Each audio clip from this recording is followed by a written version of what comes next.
할렐루야. 사무엘하 20장 말씀 함께 나누겠습니다.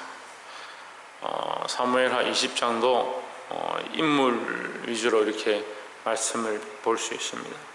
세 사람으로 볼 수 있는데 세바와 요압과 지혜로운 여인 이렇게 세 명으로 나눌 수 있습니다. 첫 번째 보면 이 세바라는 사람이 나오는데 20장 1절에 보실 때 마침 거기 난류 하나가 있으니 불량한 자 한 사람이 있으니 베냐민 사람 비그리의 아들 세바라 하는 자라 했습니다. 베냐민 사람이죠. 그럼 결국 사울의 어떤 그런 전통순을 좀 따르는 그런 분위기가 있다 이렇게 볼 수 있습니다. 그러니까 베냐민 집안하고 유다 집안, 이 다윗의 집안하고 항상 좀 사이가 안 좋은 겁니다. 그러니까 유다 족속들은 다윗을 무조건 따르고 나머지 이스라엘은 다윗이 정통한 왕이 아니다 이렇게 생각들을 좀 하는 거죠. 어제 19장 말씀에서는 전쟁이 끝나고 이기고 이제 다윗이 왕으로 세워지니까 우리도 다윗에게 그 유다 집안의 10분의 우리에게 자격이 있다, 분깃이 있다 이렇게 말했지만 실제로 또 이런 일들이 일어나니까 이스라엘 사람들이 이 세바라는 사람을 쫓아가기 시작했습니다. 그래서 사람들이 그에게 동요하니까 이 세바가 세를 얻어가지고 다윗을 대적하고 싸우려고 했습니다. 다윗과 함께할 분깃이 없으며 이새의 아들과 함께할 업이 없도다. 이스라엘아 각각 장막으로 돌아가라 하며 했습니다. 많은 사람들이 요단에서 예루살렘까지 이 세바를 쫓기 시작했고 세를 얻었습니다. 이 소식을 듣고 이 다윗이 어떻게 하느냐, 다윗이 4절에 보면 왕이 아마사에게 이르되 너는 나를 위하여 3일 내로 유다 사람을 소집하고 너도 여기 있으라 했습니다. 자, 여기서 문제가 생겼는데 무슨 문제가 생겼냐면 다윗이 아마사를 지명한 겁니다. 이게 아마사는 압살롬의 군대 장관으로 일하던 자죠. 그러니까 다윗을 대적해서 원래 다윗의 편에 있었지만 다윗을 대적해서 압살롬의 편에 서서 다윗을 잘 보러 다니던 어떻게 보면 배신자라고 볼 수 있는 거죠. 그 요압의 입장에서는 탐탁치가 않은 겁니다. 요압은 원래 다윗의 군대 장관인데 아마사를 갑자기 그 위에 세워버린 거죠. 불만이 원래 또 이 앞에 전투할 때에 이 아마사가 우리가 기억하시는지 모르겠는데 요압의 동생을 죽인 것, 따라오지 마라 하다가 창 뒤로 찔러가지고 죽인 것 때문에 이게 원한이 있었습니다. 그 원한이 있었는데 이 군대 장관으로 그 위에 아마사를 세워버리니까 이 다윗이 어떻게 보면 실정한 거죠. 실수한 거죠. 실수해가지고 자기 생각에는 이 아마사가 똑똑하다 이래가지고 지금까지 자기를 따르고 자기에게 충성하던 요압은 내버려두고 그 위에 그 군대 장관을 한 명 더 세워버리니까 이게 불만이 있는 거죠. 근데 유다 군대는 어떻습니까? 지금 요압을 따라서 계속 움직였는데 갑자기 그 위에 대장을 하나 더 세우니까 군대가 모이겠습니까? 3일 동안 모아라 했는데 5절에 아마사가 유다 사람을 소집하려 가더니 왕의 정한 기한에 지체된지라 하십니다. 3일을 줬는데도 안 모이는 거죠. 아마사를 따라서 가는 게 아니고 원래 우리 군대 장관이 있는데 어떻게 가겠냐, 물론 성경에 다 상세 기록은 안 돼 있지만 그런 분위기였을 것 같아요. 그러니까 안 모이니까 할 수 없이 다윗이 6절에 다윗이 이 아비새에게 이르되 이제 요압의 동생에게 네가 가서 그럼 모아 오너라 이렇게 해가지고 아비새와 요압이 모였습니다. 사람들 데리고 7절에 보면 요압을 쫓는 자들과 그렛 사람과 블렛 사람과 모든 용사들이 다 아비새를 따라 비그리 아들 세바를 쫓으려고 예루살렘에서 나와서 했습니다. 자, 우리가 첫 번째 이 세바가 다윗을 대적하고 일어서는 것, 이것은 혈련에 관한 거죠. 자기 혈련과 지연을 쫓아서 자기의 세를 얻고 다윗을 대적한 겁니다. 근데 이것은 뭡니까? 하나님의 뜻과는 관계가 없는 거죠. 그래서 성경은 그걸 불량한 자라 하는 겁니다. 하나님의 뜻과 관계없이 자기 감정대로 자기 일을 따르는 사람들을 선동해서 이 일을 하는 자 이렇게 볼 수 있습니다. 그래서 우리가 인간적인 감정이나 인간적인 생각들로 교회를 좌지우지한다든가 우리 생각대로 내 감정대로 내가 옳다라고 생각하는 방향대로 끌고 가서는 안 된다라는 거죠. 항상 하나님 뜻이 무엇인가, 하나님 기뻐하신 길이 무엇인가, 다윗을 세운 것이 하나님의 방법이고 기름 부어 세우셔서 하나님 뜻을 보이셨는데 그래도 자기 뜻대로 하는 거죠. 결국 이 사람은 죽게 되는데 그 선택을 자기 인생에 자기가 기뻐하는 대로 선택했기 때문에 망하는 겁니다. 우리는 하나님의 뜻을 따라 때로는 우리가 어렵고 힘들고 망하는 것처럼 당장 보인다 할지라도 하나님 원하신 뜻을 쫓아가야 될 줄 믿습니다. 이 두 번째 인물이 요압이라 했죠. 이 요압이 이제 보니까 아마사가 그래도 왕의 명령을 따라서 어쨌든 전쟁에 참여한다고 나왔는데 아마사 너 오랜만이다. 너 반갑다. 우리가 먼 친척인데 그래도 오랜만에 보니까 좋네.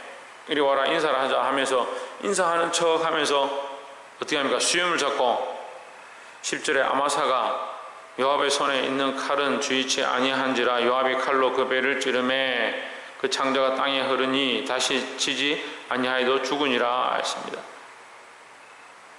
인사하는 척 하면서 그 수염을 잡고 아이고 반갑다 이렇게 하면서 칼로 찔러 죽인 거죠. 근데 이 요압의 이 행위도 뭡니까? 자기 감정에 치우친 거예요.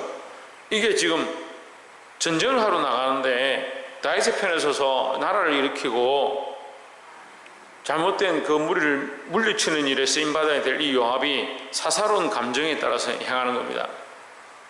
세바도 자기 생각으로 하나님 뜻을 그르치고 요압은 하나님 뜻을 행하러 나가서 조금 그래도 낫죠. 세바보다는 좀 낫지만 하나님 뜻을 행하러 나가서 다윗의 이 일을 위하여 자기가 왕권을 다시 회복하기 위하여 싸우러 나가다가 자기 감정을 드러내고 거기서 싸우는 겁니다. 그러니까 우리 교회, 우리 안에, 교회 안에, 우리 큰 사람 교회 안에 있다는 게 아니고 교회 안에 이러한 모습들이 너무 많은 거예요. 인간적인 마음으로 교회를 세워가는 사람도 있고 교회 안에 주의 일을 하는 것처럼 하지만 그게 인간적인 감정을 섞는 사람도 있다.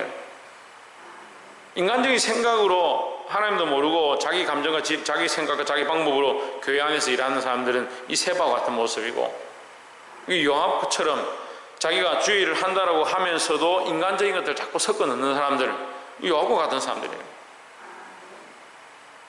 싸우기는 칼을 왜 들었습니까? 이 칼을 누구에게 받았습니까? 다윗에게 받았고 다윗에게 충성하기로 했고 다윗의 나라, 시온성, 하나님의 나라, 하나님의 백성으로서 이 거룩한 일을 하겠다라고 맹세한 이 요압이 그 칼을 들어서 만약 자기 형제의 원수를 갚는데 급하다는 거예요. 지금 명령받기는 세바를 잡아라, 그와 싸우라 명령 그렇게 받았는데 뭐하고 있습니까? 그 칼을 들어가지고 자기 감정을 해소하는 것, 자기 동생을 죽였던 이 사람 내가 오늘 기회가 됐네 하고 그 시험을 잡고 죽이는 겁니다. 잘못된 거죠. 물론 아마사가 이 배신한 부분들 때문에 죽임을 당한다 할지라도 이렇게 쓰임받는 것이 잘못되었다. 참 이게 어려운 거지만 어쨌든 역사 속에서 우리의 삶을 적용해보고 우리도 우리 생각대로 쓰이고 우리 생각대로 사용되어지고 우리 생각대로 사는 것이 아니고 하나님 뜻에 늘 맞추시기를 주의 이름으로 축원합니다. 세 번째는 이 지혜로운 여인이 등장합니다. 16절에 14절에 보면 요압이 이스라엘 모든 지파 가운데 두루 행하여 아벨과 백마가와 베림 온 땅에 이르니 그 무리도 다 모여 저를 따르더라. 15절에 이에 저희가 백마가 아벨로 가서 세바를 에우고 그 성읍을 에워싸고 향하여 해자 언덕 위에 토성을 쌓고, 토성은 주로 이제 성벽을 공격할 때 쌓는 겁니다. 흙을 막 흙무더기를 쌓아서 이 성보다 더 높게 만드는 거죠. 그래서 그 안을 정탐하고 창을 던지거나 활을 쏘아가지고 불을 던지기도 하고 그렇게 해서 전쟁을 합니다. 느부갓네살 왕 때 바벨론이 쳐들어와가지고 느부사라단이 예루살렘을 점령할 때 이 토성을 쌓았습니다. 결국 그 예루살렘이 다 이제 굶어 죽죠. 그런 비참한 최후를 맞이하는데 하여튼 성을 정벌하는데 이 토성을 쌓아서 이제 전쟁을 합니다. 토성을 쌓아서 올리는 걸 보니까 이 백성들이 깜짝 놀란 거죠. 우리 이 일이 심각하다, 문제가 심각하다, 우리가 도대체 어쩌다가 이런 상황까지 됐느냐. 16절에 그 성에서 지혜로운 여인 하나가 외쳐 이르되 들을지어다 청컨대 너희는 요압에게 이르기를 이리로 가까이 오라 내가 내게 말하려 하노라. 그 지혜로운 여인이 한 명이 나온 겁니다. 우리가 이렇게 하다가 다 몰살하겠다, 다 죽겠다. 우리 그냥 세바가 선동해서 따라왔는데 보니까 이렇게 하다가는 우리가 다 죽겠다. 그렇게 판단한 거죠. 19절에 나는 이스라엘에 화평하고 충성된 자 중 하나이언을 당신이 이스라엘 가운데 어미 같은 성을 멸하고자 하시는도다. 어찌하여 당신이 여호와의 기업을 삼키고자 하시나이까? 왜 하나님의 기업, 하나님의 성읍을 이렇게 멸하려고, 전쟁하려고 이렇게 왔느냐 이렇게 묻습니다. 20절에 요압이 대답하여 이르되 결탄코 그렇지 아니하다, 결탄코 그렇지 아니하다, 삼키거나 멸하거나 하려 함이 아니니. 21절에 그 일로 그러한 것이 아니니라. 이 성을 멸하는 게 목적이 아니다 하는 거죠.